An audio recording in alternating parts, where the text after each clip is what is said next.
Bismillahirrahmanirrahim. Assalamualaikum warahmatullahi wabarakatuh.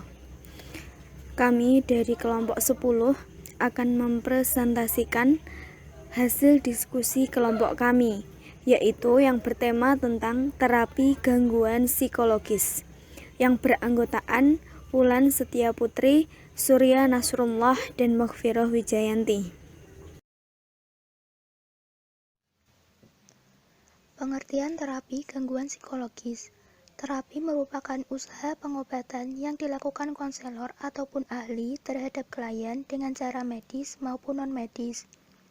Psikoterapi adalah proses non-medis yang digunakan untuk mengobati individu dengan gangguan psikologis untuk mengenali dan mengatasi gangguan yang mereka derita.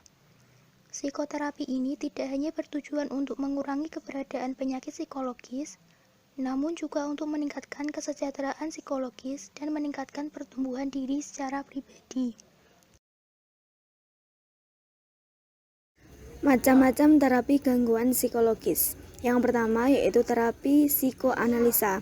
Terapi ini adalah psikoterapi yang didasarkan dari teori psikoanalisa. Metode terapi ini berfokus dengan melihat masa lalu dari klien yang menjadi penyebab dari masalah psikologisnya saat ini. Biasanya, terapi psikoanalisa membutuhkan waktu sampai 1 tahun untuk menyelesaikan terapinya, karena banyaknya hal yang ingin diketahui. Yang kedua yaitu terapi humanistik. Sesuai namanya, humanistik berarti berfokus pada aspek-aspek manusiawi. Jadi, terapi ini memfokuskan pada memaksimalkan potensi yang dimiliki manusia terlepas dari segala kekurangan yang dimiliki. Yang ketiga yaitu terapi perilaku.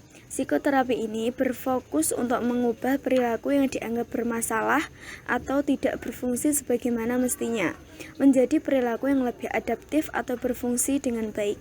Terapi ini memiliki beberapa bentuk atau cara, salah satunya dengan mengubah penyebab atau konsekuensi dari perilaku yang dikeluarkan. Yang keempat yaitu terapi kognitif. Jenis psikoterapi ini memusatkan pada proses berpikir, di mana psikoterapis akan melihat dan mencoba memahami pikiran kita. Pikiran memiliki pengaruh besar terhadap kesehatan mental. Terapi ini mencoba untuk mengubah pola pikir yang salah menjadi pola pikir yang lebih realistis dan positif. Yang kelima yaitu kognitif behavioral terapi. Psikoterapi ini adalah gabungan dari terapi kognitif dan perilaku. Terapi ini fokus untuk mengubah pemikiran dan perasaan klien yang berpengaruh pada perilaku. Terapi model ini cukup sering digunakan untuk mengatasi berbagai hambatan psikologi.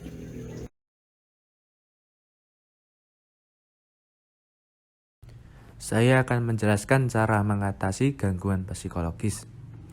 Yang pertama, perlu adanya kebijakan di tingkat nasional terkait penyebaran atau penempatan dokter ahli kejiwaan sehingga dapat tersebar secara proporsional sesuai kebutuhan daerah masing-masing. Yang kedua, perlunya upaya mendorong peningkatan jumlah SDM bidang kejiwaan seperti dokter kejiwaan, psikolog klinis ataupun perawat kejiwaan baik di tingkat nasional maupun daerah. Salah satu caranya melalui pemberian beasiswa yang disertai dengan ikatan dinas. Yang ketiga, perlu adanya kebijakan dari pusat bahwa setiap provinsi sedikitnya mempunyai 1 rumah sakit jiwa, dan dinsos di setiap provinsi juga harus memiliki panti laras. Yang keempat, perlu ada ketentuan yang mengatur bahwa setiap provinsi harus mempunyai sebuah sistem yang terintegrasi untuk penanganan ODMK, mencakup langkah-langkah preventif, promotif, dan kuratif, dan rehabilitatif. Yang kelima, perlu dibuat kebijakan yang mengatur sampai dengan tingkat dinkes, kabupaten atau kota terdapat jabatan yang khusus menangani bidang kesehatan jiwa. Jika di Kemenkes terdapat Direktorat Khusus Kejiwaan, maka minimal di daerah juga terdapat jabatan yang menangani hal ini. Keenam, masalah kesehatan jiwa merupakan tanggung jawab lintas kementerian, yaitu Kementerian Sosial, Kementerian Agama, Kementerian Kesehatan, Kementerian Pendidikan, dan lain-lain. Hal ini membutuhkan pengaturan koordinasi yang baik agar instansi-instansi tersebut dapat dipaksa melakukan kerjasama lintas sektor dalam menangani permasalahan ini secara kolektif. Yang terakhir, perlu ada upaya promotif dan preventif agar cara berpikir masyarakat mengenai gangguan kejiwaan dapat diubah. Sekian dari kelompok kami.